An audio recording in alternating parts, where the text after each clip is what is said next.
We are back with week 3 of the NFL season, and wow, this one was absolutely crazy. From multiple game-winning field goals to blocked kicks that swung entire games, and an insane 10-0 comeback in just 4 minutes left in the fourth quarter. Week 3 was a fun one, and today we'll be recapping all 14 games from Sunday's action. Let's dive right in, starting with the Green Bay Packers versus the Cleveland Browns. This first half was a defensive slugfest, just 3 points. The Packers lead 3-0. On their second drive in the third quarter, Jordan Love would lead them down 71 yards for the touchdown to Fitzpatrick here. 10-0 Green Bay. Second and goal from the Green Bay Packers 1-yard line. The Browns get called for a chop block, have to settle for a field goal. It is 10-3. But then Jordan Love on 3rd and 6 throws an interception to Grant Delpit, who runs it all the way back to the 4-yard line. Quinshon Judkins up the middle for a touchdown. It is now 10-10 in just a few minutes of time. With 27 seconds left, Green Bay is going for the win. 4th and 13 from the Cleveland 25, but Brandon McManus's field goal is blocked. And this Joe Flacco 8-yard pass to David Njoku will set up the Browns for a 55-yard field goal, which the 26-year-old rookie kicker Andre Smith hits, and the Browns somehow win this game 13-10. What a collapse for Green Bay, but also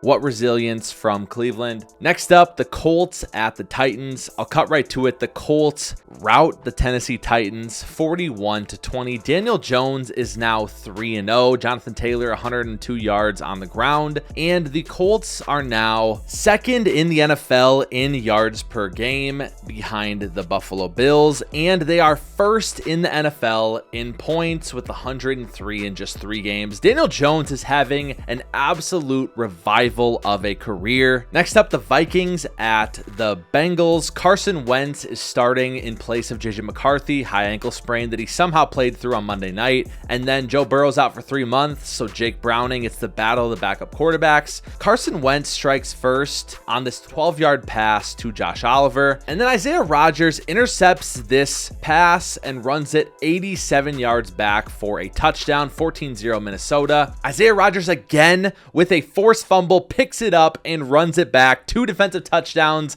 within just a few minutes of each other. It's 24-3 Minnesota. And then the Bengals again fumble. This time it is also Isaiah Rodgers punching it out of Jamar Chase's hands in just 3 plays. This pass to Justin Jefferson and then this Jordan Mason touchdown run. This is an absolute rout. It's 34-3 at the half. The Vikings will put up 2 more touchdowns in the second half. Jordan Mason again as a bell cow with Aaron Jones on IR, and then TJ Hawkinson from Carson Wentz. Minnesota wins this one 48-10. Isaiah Rodgers, the first ever player in PFF history to have a perfect PFF grade, 99.9. And then also Jordan Mason runs for 116 yards and 2 touchdowns. Game 4, the Steelers at the Patriots. I'm going to kind of skip through this one rather quickly. Drake May does throw for a ton of yards again, 268. The Patriots tie it up early in the fourth quarter on this Drake May pass to Hunter Henry. And then they're driving again down on the Pittsburgh 33 before Drake May fumbles. Aaron Rodgers leads his Steelers down for a touchdown to Calvin Austin here, 21-14.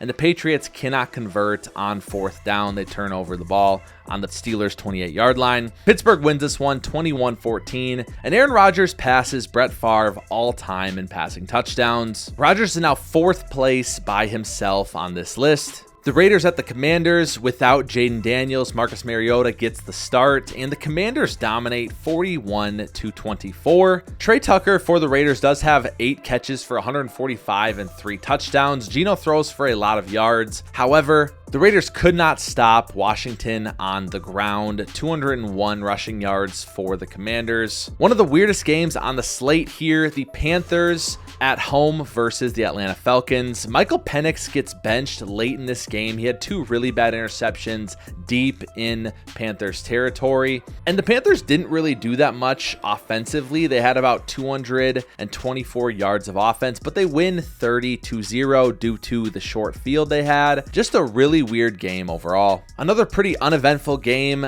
the Texans at the Jaguars. CJ Stroud will hit Nico Collins for this deep touchdown to tie it up 10-10, but Trevor Lawrence will lead his Jaguars down. This huge pass to Brian Thomas, and then Travis Etienne up the middle for 10 yards, 17-10. CJ Stroud throws an interception decently deep in Jacksonville territory, and the Jags go to 2-1. The Texans go to 0-3. The more fun games on the slate, we have the Los Angeles Rams at the Philadelphia Eagles. This game had a ton of scoring in it. The Rams get up by as much as 19-7 at half with this field goal. Jared Verse sacks and strips Jalen Hurts to start the third quarter, and the Rams go up 26-7 on this pass to Kyron Williams, but the Eagles will respond here with 2 touchdowns of their own. Deep pass to AJ Brown, and then this Jalen Hurts touchdown pass to Dallas Goedert, and then a long, grueling 13-play, 87-yard drive capped off by an AJ Brown touchdown. It's now 26-21. The Eagles block a field goal and then go down again, a 17-play, 91-yard drive capped off by Devontae Smith touchdown catch right here. And now the Eagles have came all the way back. It's 27-26, but Matthew Stafford still has 1:48 left. He's driving, hits Puka Nacua here to the 44. Kyron Williams gets him down to the Philadelphia 33 with 13 seconds to go. And for the win, the Rams field goal gets blocked again and returned for a touchdown. The Eagles win an insane game, 33-26, one that the Rams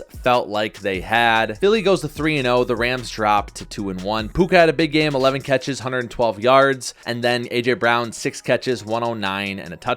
Another crazy game, the New York Jets at the Tampa Bay Buccaneers. In this one, Tyrod Taylor is starting in place of an injured Justin Fields, and Tampa goes up pretty big early, 23-6, but the Jets have a huge fourth quarter fueled by 2 offensive touchdowns, and then Will McDonald blocks this kick and returns it for a touchdown. The Jets have came all the way back. They're up 27-26 with 1:49 left. However, the Buccaneers are not done. Baker Mayfield hits Emeka Egbuka 28 yards, and then another deep pass to Sterling Shepard for 20. Caleb McLaughlin, this time his field goal is good, 36 yards. The Buccaneers sneak away with a win, 29-27, go to 3-0. The Jets go to 0-3. A CeeDee Lamb-less Cowboys get blown out by the Chicago Bears, 31-14. Caleb Williams throws for almost 300 yards. The rookie Luther Burden has a huge game, 3 catches, 101 and a touchdown. Sam Darnold and Seattle at home versus the New Orleans Saints also blow out the Saints 44-13. The Saints fall to 0-3. JSN has another big day, 5 for 96 and a touchdown. The Denver Broncos at the Los Angeles Chargers. J.K. Dobbins with a touchdown run puts the Broncos up 14-10. A field goal puts them up 17-10 in the third quarter. The Chargers will respond with a field goal, and the Broncos give them one right back. It's 20-13 with about 11 minutes to go in the fourth quarter. The Chargers then punt, giving the ball back to the Broncos down 7 with just 8 minutes to go. But the defense comes up huge. There's a couple penalties here on the Broncos. They get the ball back and they go down 7 plays, 76 yards. Justin Herbert finds Keenan Allen for the touchdown. It's 20-20. The Broncos again in just 54 seconds have a 3-and-out, and the Chargers go down for this field goal. Cameron Dicker, 43-yard field goal as time expires. Los Angeles Chargers move to 3-0. The Broncos to just 1-2. Justin Herbert throws for 300 yards. Amarian Hampton, the rookie, huge game, 70 yards, a touchdown, and then also had 6 catches for 59 yards. Keenan Allen still has it, 765 and a touchdown. And Quentin Johnston redeeming himself from that pretty bad rookie season, 6 for 89. Najee Harris did tear his Achilles in this game. Prayers up to him. The Arizona Cardinals at the San Francisco 49ers. This game was 6-6 going into the fourth quarter before the Niners finally break that touchdown drought. And then the Arizona Cardinals right back, 13-13. Kyler Murray to Trey McBride. Mac Jones gets sacked for a safety. Remember, Brock Purdy is still injured. Arizona with just 3 minutes to go. All they have to do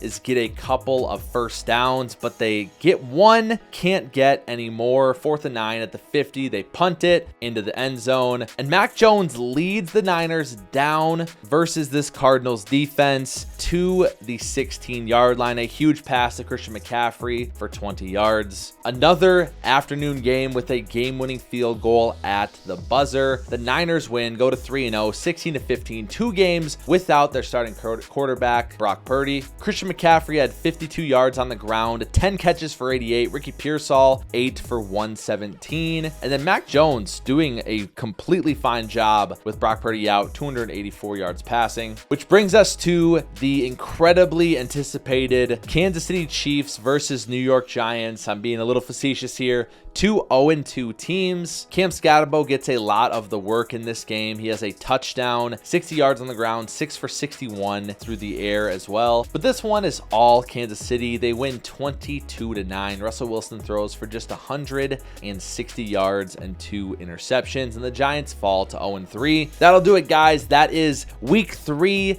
of the NFL Sunday slate explained. Some absolutely crazy games in here, also some boring ones. Thank you so much for watching, and as always, we'll see ya on the gridiron.